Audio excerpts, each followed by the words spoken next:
माँ music recording studio Lucknow.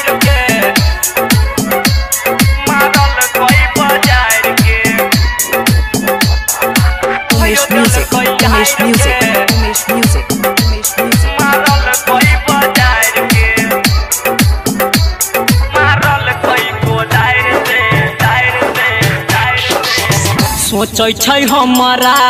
छियनी मुहा उछै बपू तगर यहाँ से उहाँ चारों तरफ खेत में तोड़ दिल कैर के हमरा मरद के मारल कई कोदार से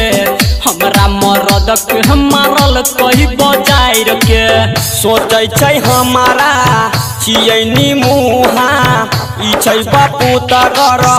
यहाँ से उहाँ चारों तरफ खेत में तोड़ दिल कैर के हमारा मरद के मारल कई कोदार से हमारा मरद के मारल कई बजायर के DJ Mukesh Sharma Durga Sthan Kathra music by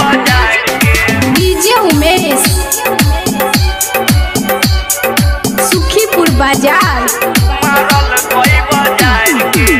महरैला यंगनाया बोई फानी फानी बेरी बेरी हमारा सफर पहल मानी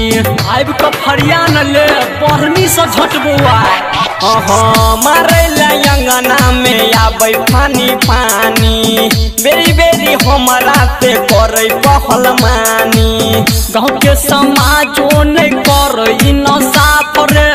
लाठी देखाबै छै उ मुगिया के बाप रे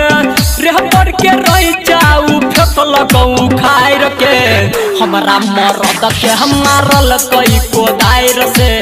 हमरा मरद के मारल कहीं बजायर के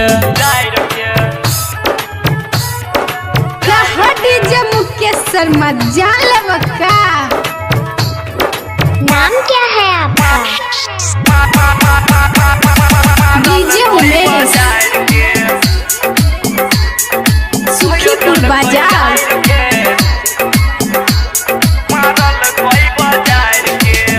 औरी के तरबौ जे होगा सो होगा थाना से आबी रहलै पुलिस दरोगा छोड़बने आई बुझले रे औरी के तरबौ जो होगा सो होगा थाना से आबी रहलै पुलिस दरोगा जोरे संदीप सुमन लाठी निकाल रे हमारा माथा पर मनवा चढ़ गेल काल रे बोलबा कृष्णा सचिन के पुकार के हमारा मरद के मारल कई कोदार से हमारा मरद के मारल कई बजायर के